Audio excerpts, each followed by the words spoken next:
Right जल्दी से मुझे बताइए कि क्या आपको मेरी आवाज आ रही है क्या, जल्दी से फुर्ती से बताइए।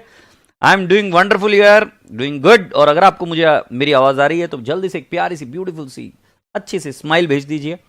राइट चेहरे पर एक स्माइल के साथ शुरुआत करेंगे और आज बचा हुआ जो कार्यक्रम है उसको पूरी तरीके से कंट्रोल कर कर कंप्लीट करेंगे। Agreed. So where are you?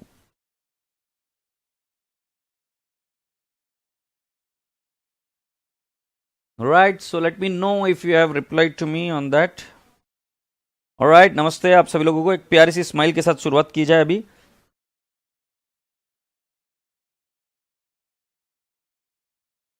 Right so here we go. हम कंसाइनमेंट को आज बचा हुआ काम कंप्लीट करेंगे।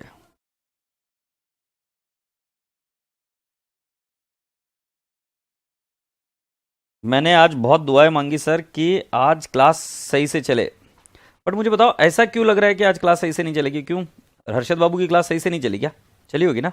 और दूसरी बात, मेरा फीवर कैसा है? अरे फीवर का क्या हुआ, मेरे दांत का ट्रीटमेंट हुआ, रूट कैनल, और उसके वजह से मेरे को कुछ वहां पर सूजन आ गई और उसके वजह से बुखार आया था। But it's now everything is gone completely. Alright so without any further delay, मुझे पता है आप कितने व्याकुल हो रहे हो, कितनी देर से मुझे बोल रहे हो कि सर सर सर सुनिए ना, हमें कंप्लीट करने का है। तो किसने मना किया भाई? तुम्हारे लिए तो हम है कि नहीं? सो कौन से क्वेश्चंस है? How are you sir? Sir is doing great, wonderful. आप कैसे हो सब बच्चों? आशा करता हूं कि सब लोग सही हो, ठीक हो, तंदुरुस्त हो, मस्त हो, हंसते खेलते खिलखिलाते चहचहाते। कौन से दो क्वेश्चन बच गए मुझे जल्दी से बताओ, मेरे तो ध्यान में नहीं रहता, बुढ़ा हो गया हूं मैं। जल्दी से बताओ मुझे कौन से दो क्वेश्चन रह गए हैं आपके। मैंने इधर लिखा है क्या कौन से दो क्वेश्चंस रह गए? ऑलराइट मैंने लिखा हुआ इधर, तीन हो गया, चार हो गया है।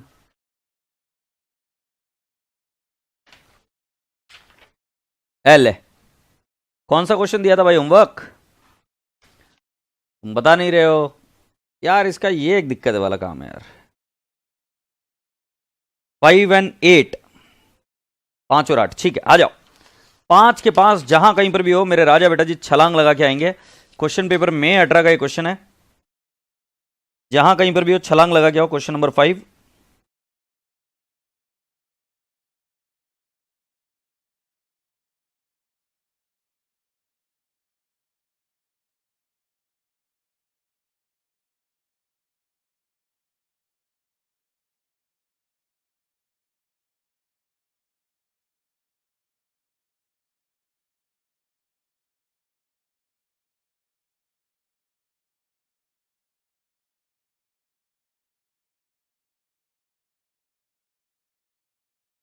अरे झुमका गिरा रे। कहा गा रहे हो सर? एकदम वाहियात गाते हो, बिल्कुल सही जवाब बेटा। क्वेश्चन नंबर 5 मई 18 में एक गणपत, चल पता नहीं, ठीक है। ऑलराइट यार आरवी। सो मैंने बताया Ganpat of Nagar conjoin, sorry नगर नहीं Nagpur, कंजाइन्स 500 cases of goods costing 1500 each to Rawat of Jaipur. Ganpat pays the following expenses in connection with the consignment. You have got carriage, freight, and loading charges, not a big deal. Rawat sells 350 cases at rupees 2100 per case and incurs the following expenses: clearing charges, warehousing and storage, packing and selling expenses. It's found that 50 cases were lost in transit, which is abnormal loss. And another 50 cases were in transit, not a big deal. Rawat is entitled to commission of 10% on gross sales. Drop the consignment account and Rawat account in the books of Ganpat. चलो आओ बेटा जी, आओ दिखाऊं, आओ बच्चों तुम्हें दिखाएं झांकी हिंदुस्तान की। आओ देखो इन द बुक्स ऑफ, क्या क्या कराने के लिए बोला? Consignment account and Rawat in the books. तो in the books of Ganpat, ठीक है। जो जो बच्चे होमवर्क करके आए वो भी मेरे साथ एक बार करेंगे दोबारा से। Consignment account,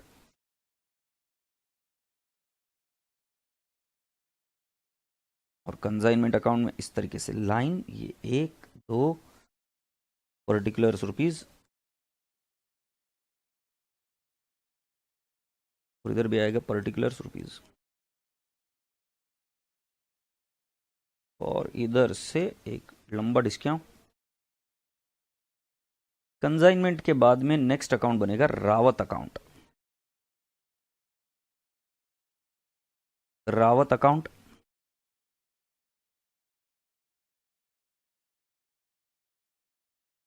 this is how we got Rawat account. Okay,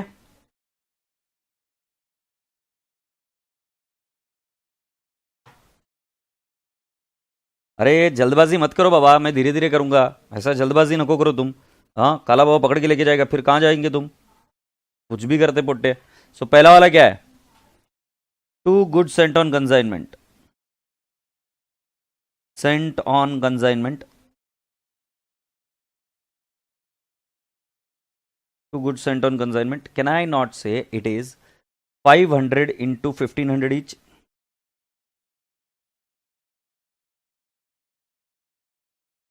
So I'll say 500 into 1500.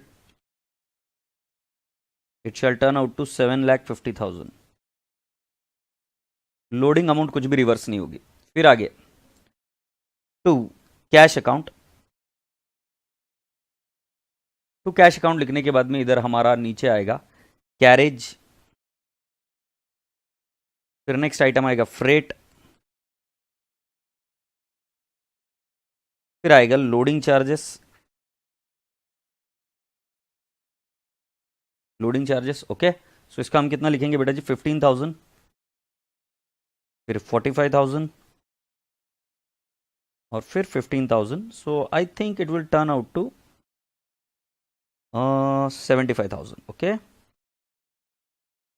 फिर उसके बाद में Rawat sells 350 at the rate of rupees 200 and 2,100। तो can I not say by Rawat account?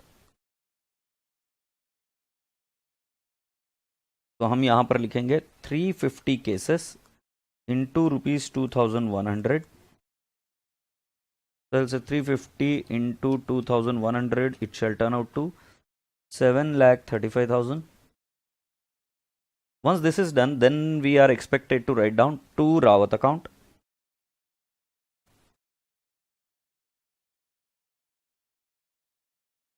And to Rawat account, and I'll write down clearing charges. Clearing charges, I'll write down 18,000. Then I'll write down warehousing and storage.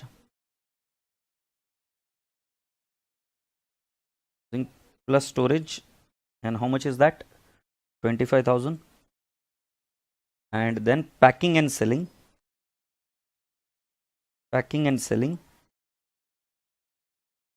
Packing and selling will be 7,000. So 18 plus 25 plus 7,000.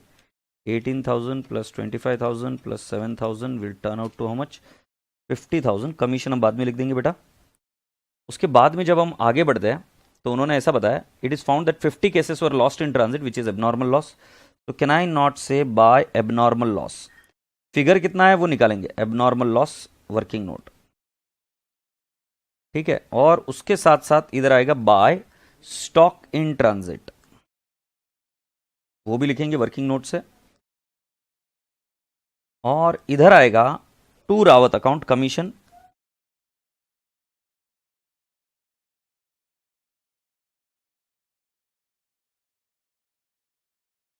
तो जब commission की बात चलेगी तो commission आएगा बेटा जी 7,35,000 into I will से 10%। तो 7,35,000 into 10%, it shall turn out to 73,500। And over here यहां पर आएगा by closing stock. Rawat account बेटा मैं लास्ट में कर दूंगा, बाय क्लोजिंग स्टॉक मैंने लिखा। ओके, रावत अकाउंट में बाद में कर दूंगा। ठीक है, कहां तक पहुंची गाड़ी देख लेते रसगुल्लों की।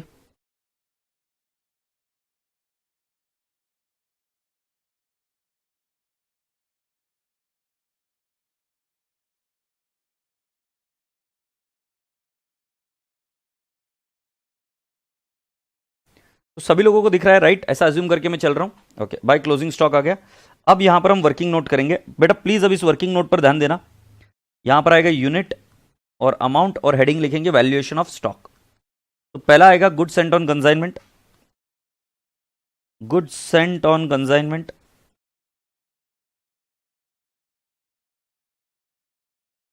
गुड सेंट ऑन कंसाइनमेंट के लिए आई will write down 500 cases into 1500. 500 into 1500 I will write down how much? 7,50,000. फिर बेटा जी हम करेंगे इसमें ऐड एक्सपेंसेस. एक्सपेंसेस की बात करूं तो मैं एक्सपेंसेस के नाम लिख दूंगा बेटा जी. कैरेज, कैरेज का एक्सपेंसेस है 15,000. फ्रेट है, फ्रेट इज 45,000. और उसके बाद में लोडिंग चार्जेस, लोडिंग चार्जेस की अमाउंट जो मुझे लगती है वो है 15,000. और उसके बाद में आ जाएगा आपका टोटल 500 और ये आ जाएगा 7,50,000 plus 75,000. So it will turn out to 8,25,000. Appreciate this. इसके बाद में राजा बेटा जी अब आपको यहां पर ध्यान से देखना है बेटा. अब यहां पर दो चीजें, lost in transit and stock in transit. ये पॉइंट बी पर अब हम है, तो पॉइंट बी पर आप कैसे करोगे? Loss in transit, abnormal loss है, नॉर्मल लॉस नहीं. लॉस इन ट्रांजिट मैंने आपको सिखाया दोनों जगह से ही लेस होगा. तो ये 50 केसेस है, मैंने 50 लिखा, इधर आ गया एक्स. एग्रीड. तो कैलकुलेट करके देखो 8,25,000 इंटू 50 डिवाइड बाय 500 तो हमारा आंसर आएगा 82,500. और लगे हाथों इधर भी लिखेंगे स्टॉक इन ट्रांजिट. कितने स्टॉक इन ट्रांजिट है तो उनका ये बोलना पड़ रहा है. 50 केसेस किसमें इन ट्रांजिट है तो ये आएगा 50. बेटा माइनस कर फिगर ना निकाले, माइनस कर फिगर ना निकाले. आई रिपीट, ये डायरेक्टली आ जाएगा 82,500. इसके बाद में आपका फिगर आ जाएगा 400 और 8,25,000 माइनस 82,500 माइनस 82,500 तो आपका फिगर आएगा 6,60,000. ये अगर आप ध्यान से देखेंगे तो पॉइंट बी हो गया कंप्लीट, पॉइंट ए हो गया. अब इसके बाद में मैं आपसे अगली चर्चा पूछता हूं कि बेटा जी क्या बोला गया है, कौन से रावत ने खर्चे किए. सो क्लियरिंग चार्जेस, वेयरहाउसिंग चार्जेस और पैकिंग, उसमें से हम सिर्फ लेंगे add clearing charges. Warehousing charges नहीं लिए जाते, क्लियरिंग चार्जेस जब हम लेंगे. सो क्लियरिंग चार्जेस कितना लेंगे? I will be taking 18,000 and once I have taken this so it will turn out to 400 and 660 plus 18,000 will become 6,78,000. Then my dear students I need to ask you, 6,78,000 में से कितने unit बिक गए? क्योंकि अब देखो क्या है, गोडाउन में कोई एबनॉर्मल लॉस नहीं, गोडाउन में कोई ट्रांजिट में मतलब स्टॉक नहीं है, कुछ नहीं है. सो वहां पर हमको यह बताया जा रहा है कि 350 यूनिट्स आर सोल्ड. सो हमारा वैल्यू ऑफ स्टॉक आना चाहिए.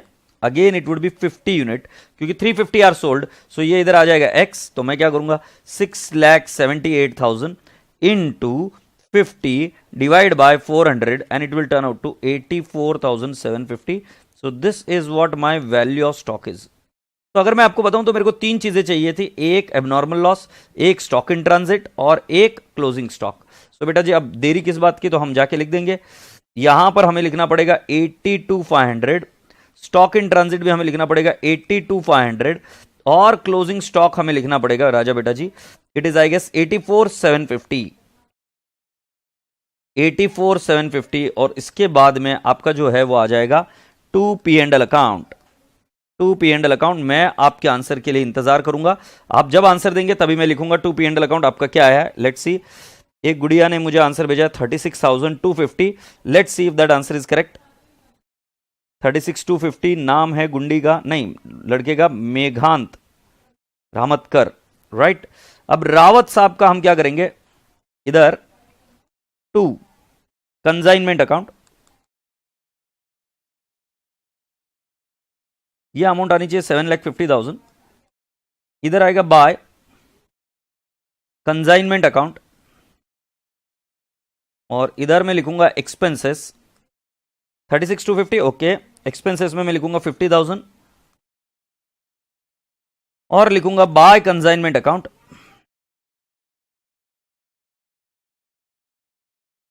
कमीशन लिखूंगा और कमीशन का भैया फिगर आ जाएगा 73,500. फिर बचा हुआ फिगर कितना आ जाएगा, by cash oblique bank account. तो the figure would be 7,50,000 minus 50,000 minus 73,500 and the figure will be 6,26,500.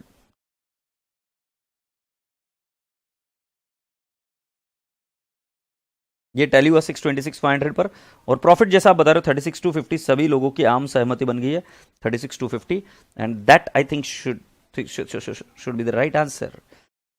वैसे चिंता क्यों करते हो, अपन है ना इधर, देख कर बताएगा ना तुमको। एक काम करेगा, आंसर को ढूंढे क्या, क्वेश्चन पेपर में 18 का है ना।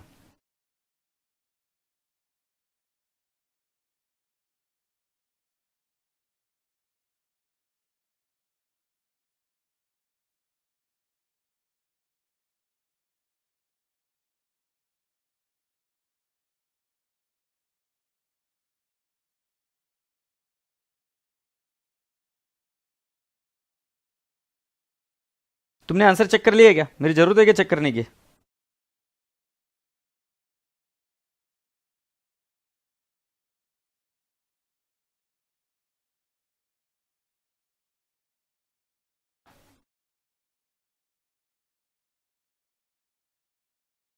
सर टू कंसाइनमेंट 735 है, अरे ये मेरे से कैसे क्या कांड हो गया, ये 7,35,000 है, बिना देखे पोस्टिंग कर दी थी मैंने। सेल 7, ओ हो सॉरी सॉरी सॉरी, ये 7,35,000 है। तो इधर 15,000 से कम हो जाएगा, तो 26,500 में से 15,000 कम हो गया, तो ये आ जाएगा 6,11,500। सही है क्या बाबू। सॉरी भाई इसके लिए सॉरी, ये बिना देखे मैंने था आवेश में आकर। ठीक है, ये वाला आंसर अभी दिखा दूं क्या आपको, ICI.org खुल जाए सिम, फिर हम बोलेंगे स्टूडेंट्स में जाओ, ये वाला फाउंडेशन कोर्स, ये वाला के अंदर सजेस्टेड आंसर मई 2018 है ना, मई 2018, इसके अंदर फाइंड गणपत और श्री गणपत जी 10 मार्क के लिए आंसर क्वेश्चन आया था ये, और ये देख लीजिए आपका आंसर यही मैच होता है क्या, 36,250 और यहाँ पर 6,11,500 और बिल्कुल सही जवाब। तो और इसकी वर्किंग नोट दिए और आपने भी वर्किंग नोट करनी ज़रूरी है। तो आशा करता हूँ कि आप सभी लोगों को ये चीज़ समझ में आई है, बहुत ईजी चीज़ थी। अब हम नेक्स्ट क्वेश्चन की तरफ चलते हैं, और ये नेक्स्ट क्वेश्चन था कौन सा, आपने मुझे कहा क्वेश्चन नंबर है ये 8 जनवरी 2021 का क्वेश्चन आया है, राइट, जैन 2021 का क्वेश्चन आया। कुछ बच्चों ने किया होगा,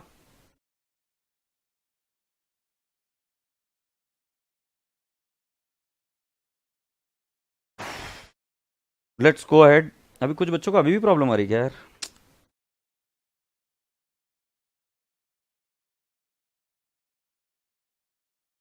पढ़ते। A product limited of Kolkata has given the following particulars regarding the tea sent on consignment to tea stores of Mumbai. 5 kg tin 100 kg each है और सेलिंग प्राइस है 150, क्वांटिटी कंसाइन 1000। 10 kg टिन है 180 ईच, 250 ईच सेलिंग प्राइस है, और क्या बोला है 1000 tins. The consignment was booked on freight to pay basis. To pay basis मतलब ये पेमेंट किसने किया, कंसाइनी ने पेमेंट किया। तुम्हें पता है पोस्ट में एक ऐसी स्कीम चलती है कि जिसमें आप सामने वाले आदमी को बोलते हैं कि डिलीवरी चार्जेस वो दे देगा, आप उसको जाके पहुंचा देना और उससे पैसे ले लेना। तो बेटा जी ये जो टू पे बेसिस है, इसमें कंसाइनर क्या है, डिलीवरी लगा देता है, बट उसके आगे डिलीवरी लेते वक्त कंसाइनी को उसका पेमेंट करके डिलीवरी लेनी होती है।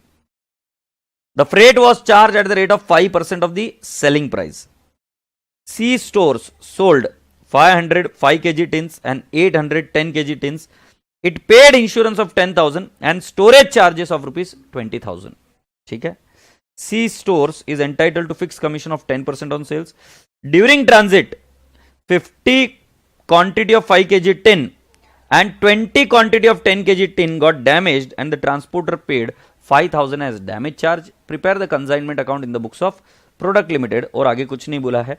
अब इस केस में मैं आप सभी लोगों से यह पूछ रहा हूं कि इधर माल भेजा कैसे गया है, whether the goods are sent at cost or whether the goods are sent at IP invoice price। मैं आप सभी लोगों से पूछना चाहता हूं, how are the goods being sent at cost or at IP। I will be waiting for an answer. Right, meanwhile मैं क्या करता हूं, इन the books of products limited जाता हूं, इन the books of A products limited, और मैं बनाऊंगा consignment account.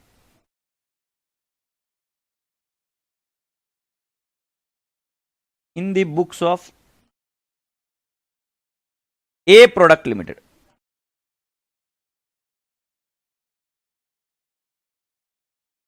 और हेडिंग आएगी कंसाइनमेंट अकाउंट.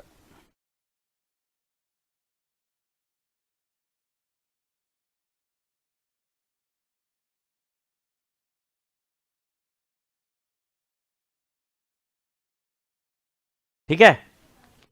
सो मैं वेट कर रहा हूं आपके आंसर के लिए. तुम्हारा बोलना है आईपी. ऐसा क्यों लग रहा है आपकी आपको ये आईपी है?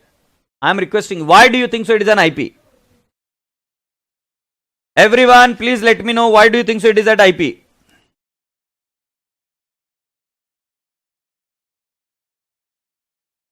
Why is it IP? I want this answer. और उसके पहले मैं आगे जाऊंगा नहीं.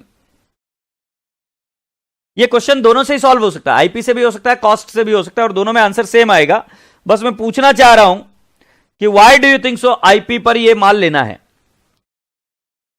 कहीं पर ऐसा लिखा है goods are sent at loaded price. Right, अब हम लोडेड प्राइस का एक क्वेश्चन देख लेते हैं.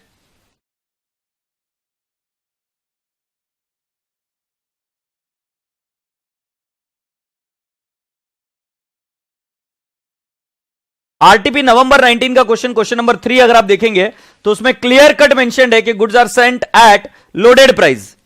एग्रीड. फिर अगर मैं आपको नेक्स्ट क्वेश्चन बताऊं,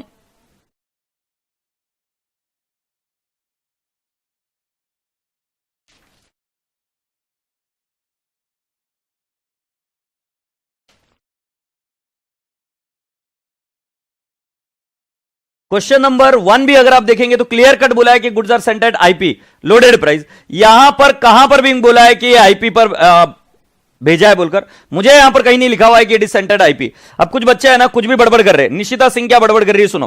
because freight is being charge on it. इसका मतलब क्या हुआ? Freight is being charge on it, तो उससे आईपी पर कैसे हो जाएगा? कोई लॉजिक है, कोई सेंस है इस बात का? बट तुम्हें सेंस लग रहा है. कोई सेंस नहीं है. फ्रेट किसके बेसिस पर चार्ज करेगा? उसके बेसिस पर वो आईपी पर माल भेजा. ये कौन सा दस्तूर है भाई?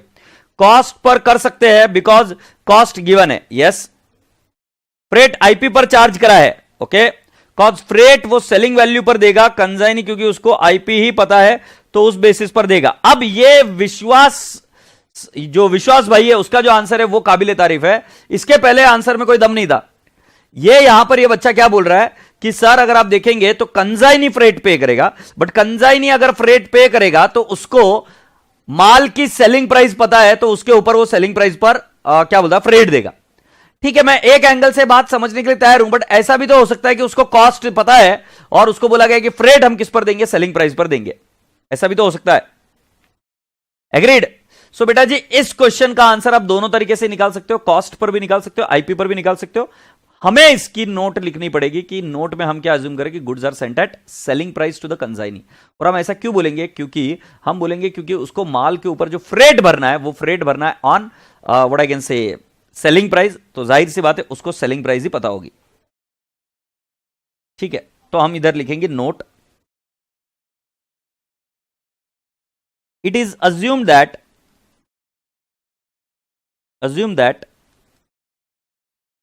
goods are sent at selling price by consignor to consignee. अब तुम है ना तलवार लेकर मत आ जाना जब इसका सजेस्टेड आएगा तो. सर आपने बोला था कि सेलिंग प्राइस पर भेजा है माल बट इंस्टीट्यूट ने उसको कॉस्ट पर ले लिया. फाइनल आंसर वही मैच होगा.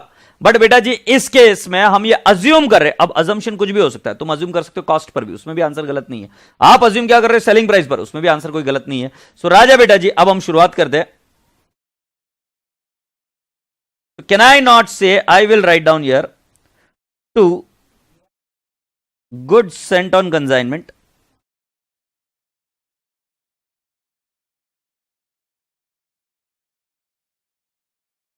goods sent on consignment, I will write down how much? 1000 tins multiplied by rupees 150 each, or 1000 tins into rupees 180 each, और मैं इधर लिख दूंगा by goods sent on consignment.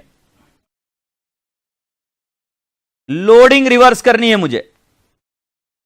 क्या रिवर्स करनी? Loading. So I will write down 1000 multiplied by 50. 1000 multiplied by 50. तुम पूछोगे 50 कैसे है?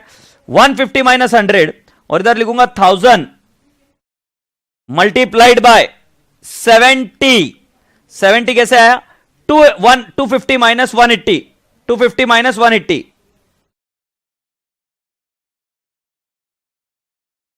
So 1000 into 150, it shall turn out to 1,50,000. और फिर 1000 into 180, it shall turn out to how much? 1,80,000. और फिर 1000 into 50, it will turn out to how much? 50,000. And there it would be 70,000. Alright, so this is done. आगे बढ़ते. उसके बाद उन्होंने बोला the consignment was booked on a freight to pay basis. The freight was charged at the rate of 5% of selling value. C stores sold 505 kg tins and 810 kg tins. 10 kg tins. It paid insurance 10,000 and storage charges 20,000. C is entitled to a fixed commission of 10% on sales, not a big deal. During transit, 50 quantity of 5 kg tin and 20 quantity of 10 kg tin got damaged and the transporter paid 5,000 as the damage charge. So राजा बेटा जी हम यहां पर लिखेंगे to, किसका नाम लिखेंगे? Consignee का. Consignee का नाम क्या है? कंजाइनी का नाम है सी स्टोर्स. तो पहला मुझे लिखना है फ्रेट. फ्रेट के लिए सिंपल है. आई विल से 150 plus 180, it will become 3,30,000. 3,30,000 into 5%, it will become 3,30,000 into 5%, it will become 16,500. यही सेल वैल्यू है ना बेटा? यही सेल वैल्यू है. इस सेल वैल्यू का 5%. सो 150 और 180 इज हाउ मच? 3,30,000 इंटू 5%, मैंने बताया 16,500. फ्रेट के बाद में हम नेक्स्ट आइटम लिखेंगे बेटा जी. It is I guess storage. Insurance भी है. इंश्योरेंस इज 10,000 और स्टोरेज चार्ज कितना है? 20,000. ठीक है, आगे बढ़ते हैं.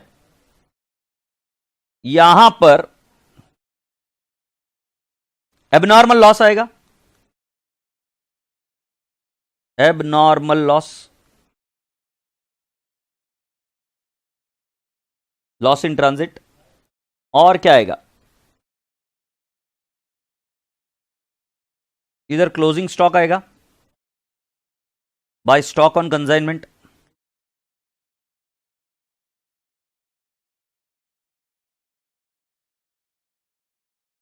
बाय स्टॉक ऑन कंसाइनमेंट के बाद में नेक्स्ट आइटम क्या है?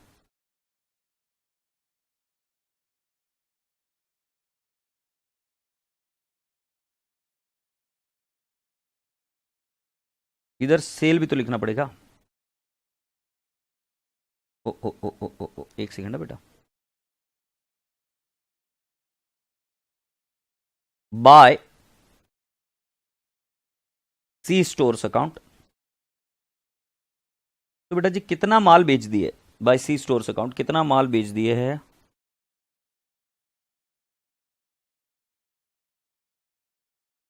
$500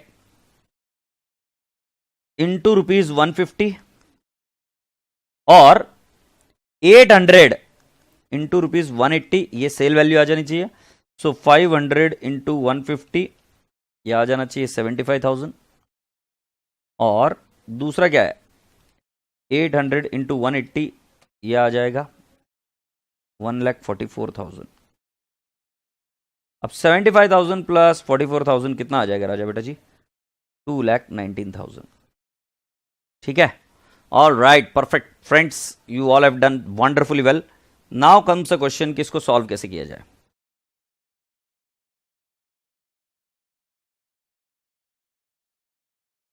sir freight will be 5% of 4 lakh. Why 4 lakh? Rashi Jain why 4 lakh, I haven't understood. Rashi Jain 4 lakh का समझा नहीं। 4 लाख इंटू 5% कैसे आ रही है? हाँ तो सेलिंग वैल्यू यही तो है, 150 प्लस 1,80,000 कितना आता है? 150 प्लस 1,80,000 इट इज 3,30,000। अच्छा तो मैंने गड़बड़ कर दी सेलिंग प्राइस। ओ हो, I am so sorry, I am so sorry. It should be 250, right? I am so sorry, I am extremely sorry बेटा फॉर दैट। शर्मिंदा हूं मैं बहुत ज्यादा। ये 2,50,000, सो ये यहां पर आ जाएगा 2,50,000, मतलब 4 लाख इंटू 5%। ओ हो, बहुत ही चेंज करना पड़ रहा है। तो ये आ जाएगा 4 लाख इंटू 15%, कितना आ जाएगा? It is 60,000।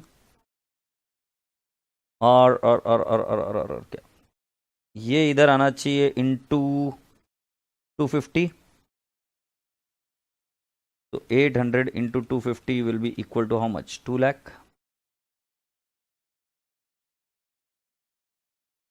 तो that will turn out to how much? 2,75,000।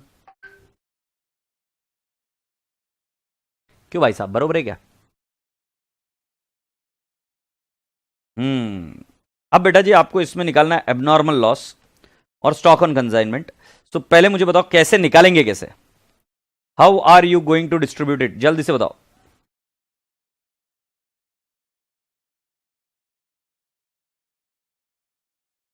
जल्दी से मुझे बताओ, अब आप इसको वैल्यूएशन कैसे करोगे?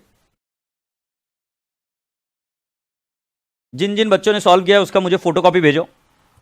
How are you going to sell it? How are you going to value it?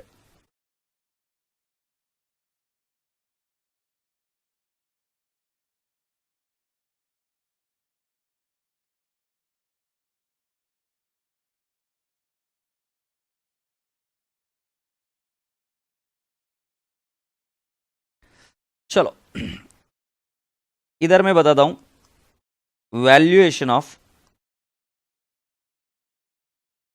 Stock. I will write down unit and I will write down amount. First one आएगा good sent on consignment. It is always at cost. ये working note हमेशा cost पर ही बनेगी बेटा। Good sent on consignment ये हमेशा working note at cost बनेगी। तो कैन आई नॉट से ये 505 kg वाला है और उसी के साथ यहां पर 10 kg वाला भी हम बनाएंगे और वो बनेगा यूनिट और अमाउंट। सो बेटा मैं क्या कह रहा हूं, कितने यूनिट भेजे? तो मैंने भेजने हैं भाई जी, यूनिट भेजे मैंने भेजे हैं। कितने यूनिट पकड़ू भाई?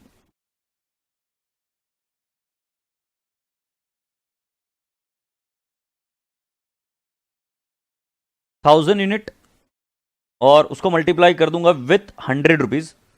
तो 1000 इंटू 100 क्या सर? 1 लाख। और दूसरे वाले का कितना ले लूंगा बेटा? 1000 और ये आ जाएगा 1,80,000।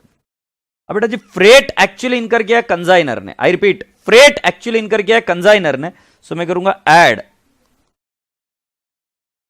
Freight. I will add freight. बेटा how much is the freight? So they said 5% of selling value. तो 5% ऑफ सेलिंग वैल्यू लेना है तो बेटा जी मैं क्या करूंगा? 1000 multiplied bye 150 into 5%। So it is 7,500। और इसका भी कैसे लूंगा बेटा जी? 1000 इंटू 250 इंटू 5%, तो ये आएगा 12,500। मैं आपकी व्यथा को सुलझाने के लिए तैयार हूं, आप मुझे बता दीजिए अगर कोई दिक्कत है तो। और ये इधर आ जाएगा 8,500, ये आ जाएगा 1000 और ये इधर आ जाएगा 1,80,000 प्लस 12,500। तो इट विल बिकम 1,92,500। कोई व्यथा है तो पूछ लीजिए, मैं इंतजार कर रहा हूं आपका।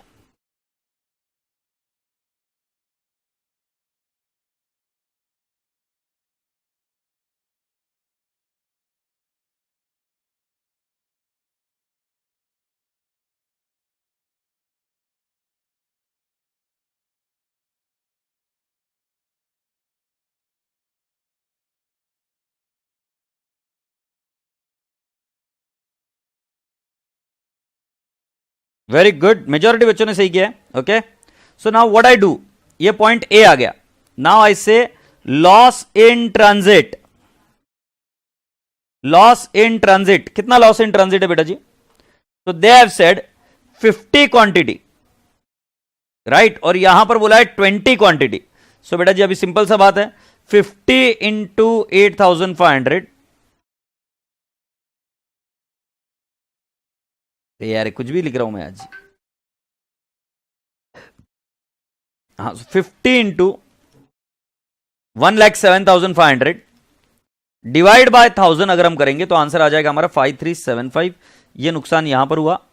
और 20 इंटू 192,500 डिवाइड बाय अगर मैं करूं 1000, so the answer will be 3850। ये हमने लेस करना है, ये आएगा 950।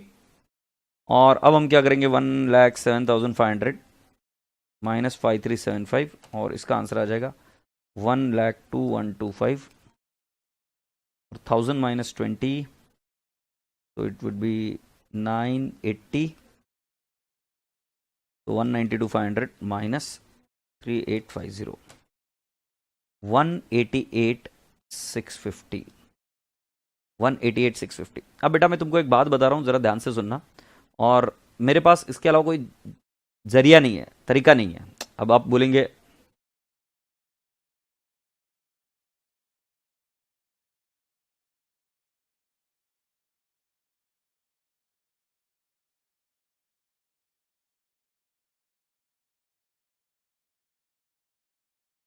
मैंने 60,000 फ्रेट कहां से लिख दिया?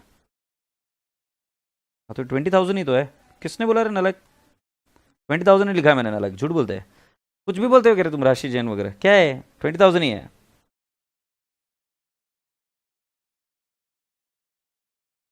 ऑलराइट ऑलराइट गलती हो गई भाई। अब मैं आपसे एक बात बता रहा हूं, जिसकी वजह से मैं थोड़ा सा व्यस्त था और व्यतीत था, मैं आपको बता रहा हूं। अब जो बच्चा दिमाग लगाएगा, लॉजिक लगाएगा, वो बढ़ेगा आगे, और जो लॉजिक नहीं लगाएगा वो तड़पेगा। अब इसमें लॉजिक की क्या बात है बेटा जी? फ्रेट के बाद में जो इंश्योरेंस है, वो इंश्योरेंस आपको बताया गया है कि हमने लिया है और नुकसान हुआ है इन ट्रांजिट। आप पढ़िए, नुकसान इन ट्रांजिट हुआ है, बराबर है। जाहिर सी बात है, इन ट्रांजिट नुकसान होने के बाद में इंश्योरेंस क्लेम मिला है, इन ट्रांजिट शब्द लिखा हुआ है। अब इंश्योरेंस जो भरा है, जाहिर सी बात है कि वो ट्रांजिट में जो है गाड़ी, उसके लिए इंश्योरेंस लिया गया है। तो बेटा जी मैंने आपको बताया था कि आपको वो सारे एक्सपेंसेस जोड़ने पड़ते हैं up to the godown. So insurance जो रास्ते में माल जा रहा था, जब उसका इंश्योरेंस लिया गया था, तो गोडाउन में माल पहुंचने के पहले तक का इंश्योरेंस है, उस इंश्योरेंस को भी ऐड करना पड़ेगा। ये लॉजिक बता रहा हूं मैं आपको, ये लॉजिक सही है कि इंश्योरेंस ऐड करना पड़ेगा, क्योंकि जाहिर सी बात है, कॉमन सेंस की बात है कि इन ट्रांजिट जो आपका इंश्योरेंस है, राइट, इसीलिए आपको क्लेम मिला है, और इन ट्रांजिट का इंश्योरेंस बेटा जी गोडाउन में माल पहुंचने के पहले तक का है। तो insurance has to be added, but insurance has to be added तो मैं समझ नहीं पा रहा हूं किस में ऐड करूं। क्यों किस में ऐड करूं, ऐसा क्यों पूछ रहे हो सर? क्योंकि एकदम कॉमन सेंस की बात है बेटा जी, मैं 5 kg टिन में कितना ऐड करूं और 10 kg टिन में कितना ऐड करूं, मुझे नहीं पता इंश्योरेंस क्लेम कितना ऐड करूं। उन्होंने तो मुझे सिंपल सी एक बात बता दी कि 10,000 इंश्योरेंस है और 10,000 को अभी आपको ऐड करना है, तो मुझे नहीं पता, इस वजह से मैं इंश्योरेंस को ऐड नहीं कर रहा हूं। बट ध्यान रहे, टेक्निकली स्पीकिंग इस क्वेश्चन में प्रॉब्लम है, इस केस में उन्होंने हमको इंश्योरेंस देना ही चाहिए। फिर उसके आगे उन्होंने बताया कि फ्रेट का जो खर्चा है ये टू पे बेसिस है, मतलब खर्चा इधर ही इनकर हो गया था, बट टू पे बेसिस है, तो कोई दिक्कत नहीं। कंजाइनी ने फ्रेट का सिर्फ पेमेंट मात्र किया है, खर्चा पहले ही हो गया था, एग्रीड। और उसके अलावा और कौन सा खर्चा है जो उन्होंने बताया? इंश्योरेंस जो है वो हम ले नहीं रहे, और स्टोरेज चार्जेस भी हम ले नहीं रहे। टेक्निकली स्पीकिंग इंश्योरेंस चार्ज आना चाहिए था, बट अभी ये क्योंकि दो डिवाइडेड है, अब इसमें इंश्योरेंस कितना लूं मुझे नहीं पता, इसलिए we are not taking insurance. Now I will say value of stock. तो वैल्यू ऑफ स्टॉक कितना लेना पड़ेगा बेटा जी? वैल्यू ऑफ स्टॉक मुझे लेना पड़ेगा, कितने यूनिट बिक गए, इधर 500 बिक गए तो ये आएगा 450, और इधर कितने यूनिट बिक गए मेरे भाई साहब? 800, मतलब इधर आएगा 200। ओ 950 माइनस 500 बिक गए, माइनस 500, तो ये आएगा 450, और 980 माइनस 800, तो ये आएगा 180। क्रॉस मल्टीप्लाई कीजिए सर जी, क्रॉस मल्टीप्लाई कैसे करेंगे? 450 into 1021 25 divide by 950, so it will turn out to 48375 at cost, और इधर 188 into 188,650 divide by 980 is what I say. It will become 34,650. Agreed?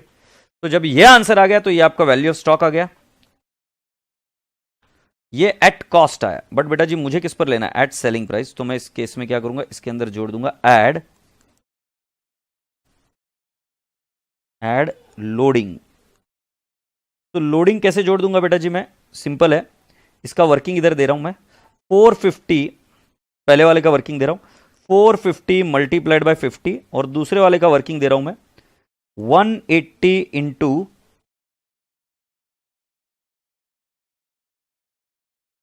उसका लोडिंग है 70. सो 450 इंटू 50 इट विल बी 22,500, और दूसरे वाले का लोडिंग आएगा 180 इंटू 70 इज इक्वल टू 12,600. तो बॉयज एंड गर्ल्स हम यहां पर इस तरीके से बोलेंगे अभी इसको कि हमारा स्टॉक रहेगा 450 48,375 प्लस 22,500, तो अमाउंट विल बी 70,875, और ये इधर आएगा 180, और 180 का आएगा 34,650 प्लस 12,600, सो ये आ जाएगा 47,250.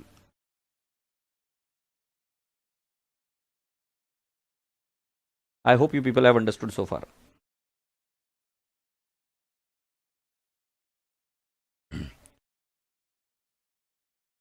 समझ में आया क्या? बताओ मुझे जल्दी से. ये मैंने क्या किया, लोडिंग ऐड किया. 450 यूनिट्स में लोडिंग 50 रुपए का था, 100 रुपए कॉस्ट, 150 में हम सेल कर रहे हैं. दूसरा वाला का लोडिंग 180 यूनिट्स है, उसका लोडिंग 70 रुपीज है, 250 में हम बेच रहे हैं, उसका कॉस्ट है 180, तो उसका लोडिंग ऐड कर दिया, तो हमें ये रिवाइज फिगर मिल गया कि भाई जी ये लोडेड प्राइस है. Done done done. बाकी का पूरा फिगर मैंने आपको बताया कि हम किस पर कैलकुलेट करते हैं, एट कॉस्ट.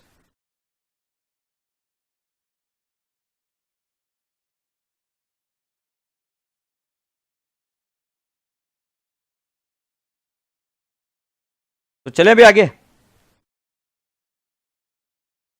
तो I will come down to the consignment account, and consignment account में हम लिखेंगे लॉस इन ट्रांजिट कितना 5375 plus 3850.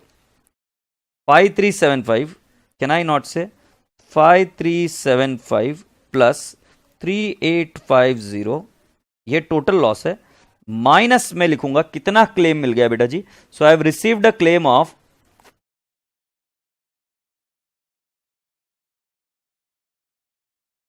5,000. I have received a claim of 5,000.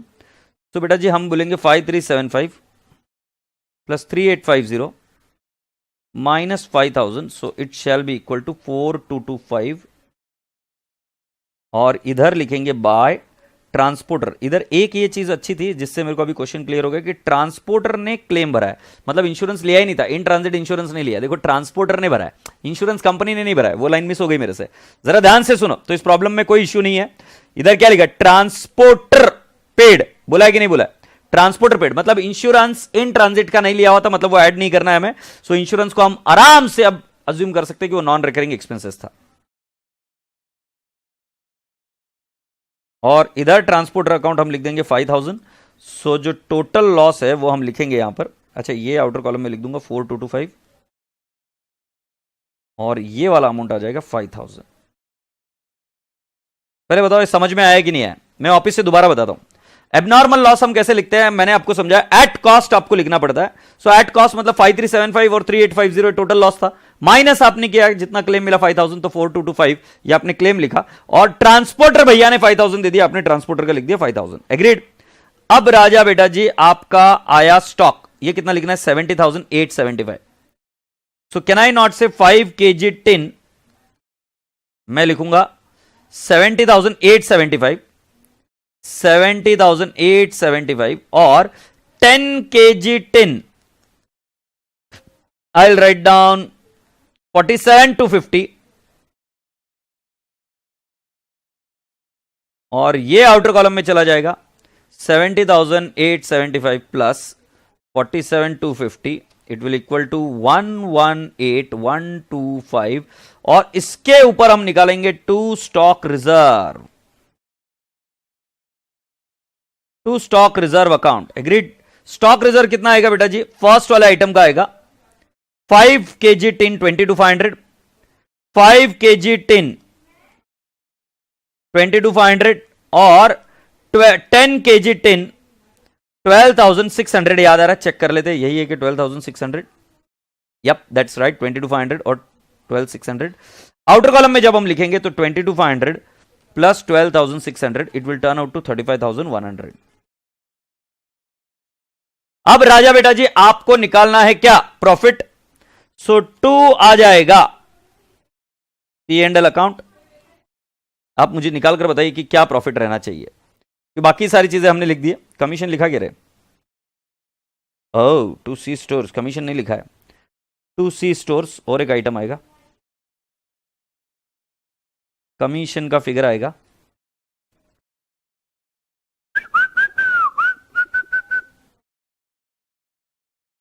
$2,75,000 into what percentage? 10%.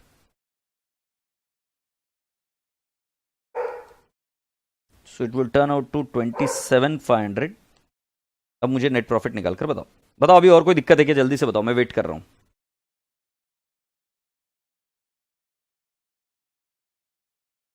So I'll say 50,000 plus 70,000 plus 2,75,000 plus 4,225 plus 5,000 plus 118,125 minus 1,50,000 minus 2,50,000 minus 27,500 minus 20,000 minus 10,000 minus 20,000 minus 35,100. 9750 is to P&L account. 9750, absolutely right answer, and you have done a great job. 9750 is the profit which you have earned. अब इसके बाद में हम एक note और लिखेंगे. It is assumed that insurance charges, और एक assumption क्या है? It is assumed that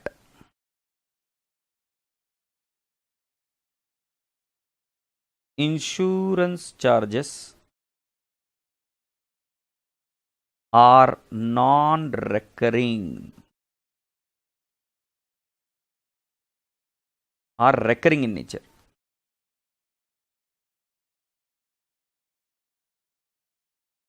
And hence not added in the valuation of stock. And hence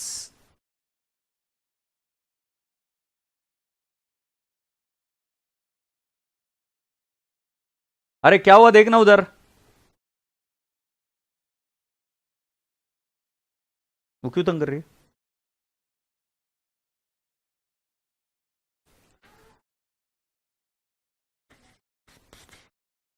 done डना done क्या? और इसी के साथ हम देते हैं विराम कंसाइनमेंट अकाउंट को। Consignment account is done.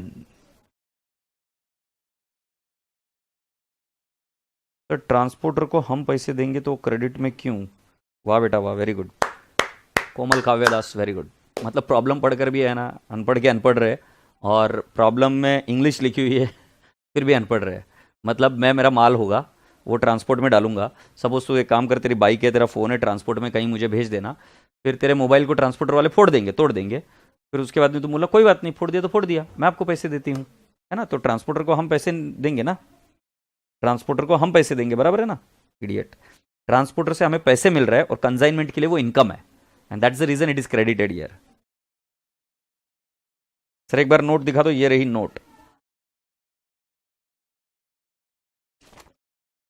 अब एग्जाम के बारे में ध्यान से सुन लो, इसका जब सजेस्टेड आएगा तब एक बार देखना जरूर, क्योंकि क्या है कि मैंने लॉजिक लगाकर बराबर से सॉल्व कर दिया, उसमें कोई दिक्कत नहीं है। बट बेटा जी हमें एग्जामिनर के अजम्पशंस और एग्जामिनर की चीज़ों को फिर से एक बार देखना ही पड़ता है कि भाई जी जैसे हमने किया वो सही है क्या नहीं। ये अभी जो हमने लॉजिक लगाकर किया वो सही है, हमने जो अजम्पशन किए वो भी सही है, आंसर इन अजम्पशंस के बेसिस पर यही आएगा, दूसरा आंसर आ नहीं सकता।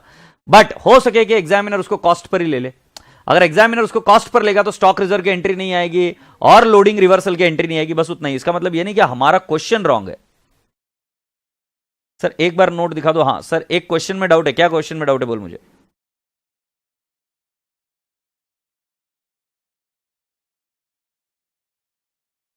राशि जैन जी बिल्कुल सही जवाब। और मैं आपको बता दूं कि आप जब क्रेडिट साइड में लिखते हो कंसाइनमेंट अकाउंट के, तो मैंने आपको बताया था you have to always credit it at cost, और मैंने वो एट कॉस्ट ही क्रेडिट किया। जरा चेक करो ये कॉस्ट है कि नहीं। जब दोनों की मिलाकर हम देखेंगे, सो 9225 ये हमारी कॉस्ट है कि नहीं है, चेक कर लो। 5375 प्लस 3850, 5375 प्लस 3850 ये कॉस्ट है कि नहीं, 9225, और 9225 भी हमने लिखा है इन दोनों का टोटल मिलाकर। डन डनाडन क्या?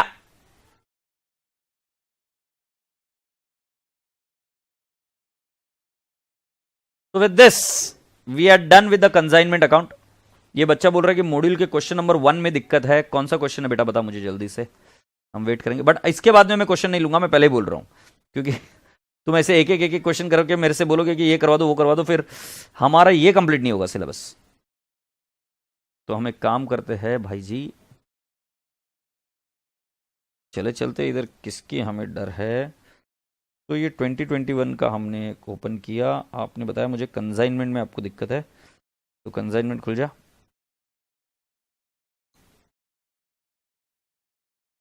तो जब हम कंसाइनमेंट में आए तो क्वेश्चन नंबर 1 ये रहा। अब बताओ इसमें डाउट क्या है। So what is the doubt in question number 1? Be quick and be very fast बेटा, मेरे पास टाइम नहीं है। बेटा जी अगर एग्जाम में क्वेश्चन आए तो किस पर हम इसको प्रायोरिटी देंगे? बेटा जी अजम्पशन के बेसिस पर डिपेंड करता है कि आप किस पर प्रायोरिटी दोगे। आप कॉस्ट पर भी सॉल्व करते हो और उसको आईपी पर भी सॉल्व कर सकते हो। आईपी पर हमने इसलिए सॉल्व किया क्योंकि बेटा जी फ्रेट कंजाइनी ने भरना है, और कंजाइनी फ्रेट भरेगा, उसको सेलिंग प्राइस दी हुई है, राइट। तो हम ये अज्यूम करके चलेंगे कि उसको सेलिंग प्राइस पता है, कॉस्ट पता नहीं है। नहीं तो फ्रेट हम कॉस्ट पर भरते ना, it would be more better if you would have paid the freight on cost, क्योंकि हमारे लिए बेनिफिशियल होता। बट क्योंकि हमने कंजाइनी को सिर्फ सेलिंग प्राइस ही दी है, तो सेलिंग प्राइस पर उसने फ्रेट भरा होगा, इसलिए हमने इसको आईपी माना।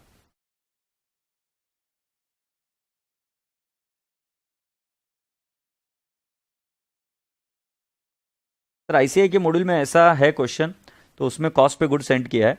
मैंने साइली क्या बताया पता है क्या, दोनों में आंसर सेम ही आएगा, कॉस्ट पर कर या सेलिंग प्राइस। और मैंने बताया भी ना कि अजम्पशन ये भी हो सकता है कि सेलिंग प्राइस पर एक कॉस्ट प्राइस पर मॉड्यूल आईसीआई ने सजेस्टेड पेपर में आंसर दिया, आंसर फिर भी सेम आएगा, और अपने अजम्पशन में कुछ गलत नहीं है, राइट। सो इसमें कहां पर है भाई, क्वेश्चन नंबर 1 में क्या क्वेरी है? अच्छा प्रैक्टिकल क्वेश्चन बता रहा है बेटा तू।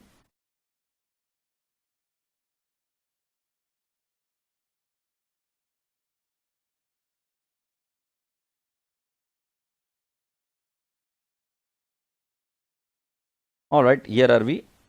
प्रैक्टिकल क्वेश्चन नंबर 1 कहां पर है, आजा भाई। Okay, X of Delhi purchase 10,000 meters of cloth for rupees 2 lakh, of which 5,000 meters were sent on consignment to Via of Agra at the selling price of 30 per meter. X paid 5,000 for freight and 500 for packing charges. Wonderful. And Y sold 4,000 meter at 40 per meter and incurred 2,000 for selling expenses. Y is entitled to commission of 5% on total sale proceeds plus 20% more on any surplus price realized over 30 per meter. 3,000 meters were sold at the rate of 30 per meter, less 3,000 for expense and commission. Owing to fall in the market price, the inventories of cloth in hand is to be reduced by 10%. Okay, तो तुम मुझे लगता है इस line के बारे में मुझे पूछ रहे हो कि सर इस लाइन के बारे में बता दो।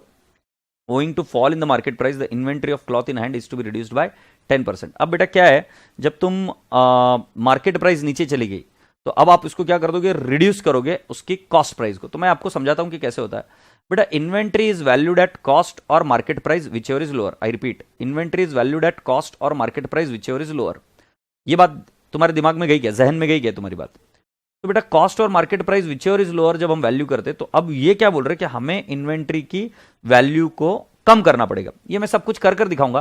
पहले तुम सभी बच्चों से रिक्वेस्ट है कि इसका वैल्यूएशन करो। वैल्यूएशन कैसे करेंगे देखो, हमने कितना माल भेजा है, 5,000 यूनिट्स हमने माल भेजा है, तो मैं आप सभी लोगों से रिक्वेस्ट करूंगा कि इसका वैल्यूएशन करो।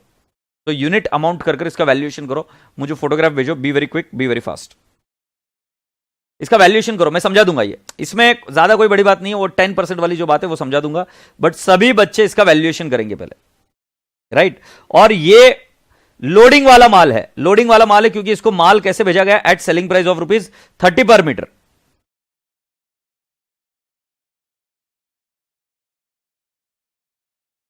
यस राशि जैन, अगर तुमने कॉस्ट पर क्वेश्चन सॉल्व किया पिछला वाला, तो तुम उधर क्या लिखोगे कि कॉस्ट पर किया है। आपको सिर्फ इतना अजम्पशन लिखना पड़ेगा that the goods are sent at cost and hence accordingly the problem is solved. मुझे इसका सॉल्व कर कर बताओ।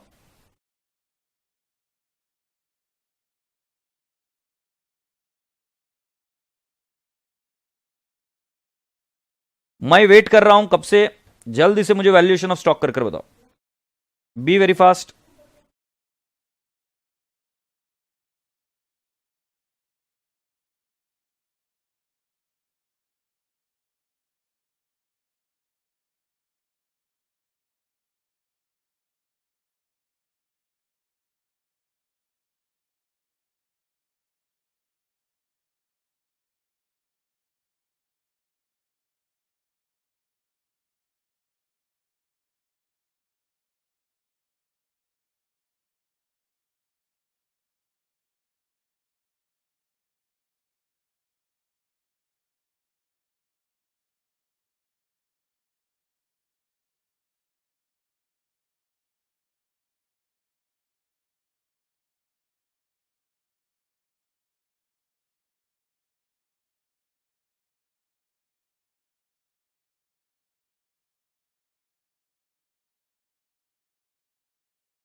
Shall I solve it for you?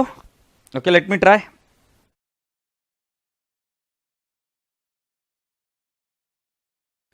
Question number 1 module practical question, उसका वैल्यूएशन ऑफ स्टॉक, यूनिट और amount. सो बेटा जी हम इधर लिखेंगे कितना है, कैन आई नॉट से 5000 metres were sent eight 30 per metre. सो हम इसकी कॉस्ट ही लेंगे बेटा जी। सो 2 लाख डिवाइड बाय 10,000 ये आपको कॉस्ट मिलेगी। 2 lakh divide by 10,000 you will get the cost. मैंने आपको बताया हमेशा कॉस्ट पर ही लेते हैं। सो बेटा जी हम कितने लिखेंगे 5000 मीटर, 5000 मीटर इंटू 20, 5000 इंटू 20 क्या सर तुम भी, तो ये 1 लाख है। एट कॉस्ट लिया बराबर है। अभी आगे बढ़ते हैं। और फिर उन्होंने क्या बोला, X paid 5000 for freight and 500 for packing. So I will add freight plus packing. So मेरा अमाउंट आ जाना चाहिए, it should be 5500। Point A खत्म हो गया, इधर आएगा 5000 और ये आ जाएगा 1,05,500। आगे बढ़ते, Y sold 4000 metre at ₹40 per meter and incurred 2000 for selling expenses. ये कुछ भी नहीं लेना है। Y is entitle to commission of 5% of total sale proceeds plus 20% on any surplus price realised over 30 per meter. 3000 meters were sold at Delhi per meter less 3000 for expenses and commission. All right, तो बेटा जी अब Y sold 4000 metres, तो बेटा जी मेरा valuation of stock आएगा इधर, value of stock at cost. Can I not से 1000 unit, क्योंकि 4000 is sold. So I say 1,05,500 divide by 1000 into 5000, it will turn out to what,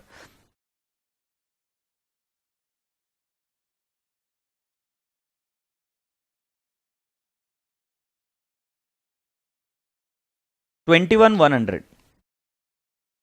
21,100 agreed. अब बेटा जी हमको क्या करना है, क्या बोला है देखो, owing to fall in the market price the value of the stock is to be reduced by 10%. So can I not say less reduction in value of stock, reduction in value of stock I will say 2110, ये minus किया। सो हमारा value आ जाएगा 1000, 211100 minus I will say 2110 and it will be equal to 18,990 agreed.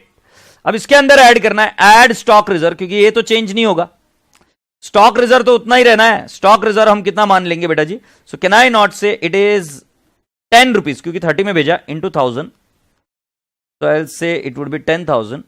So my value of stock would be 1000 and 28,990. 28,990. Let me see if the answer is right.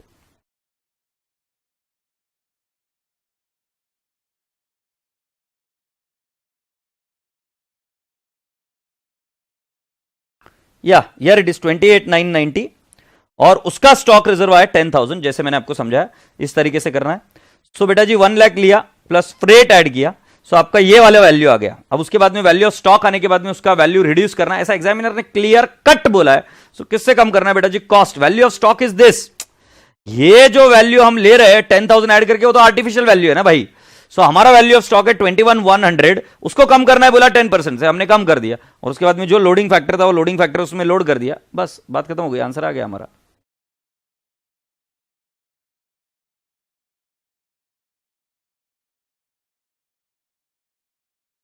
Very good, very good,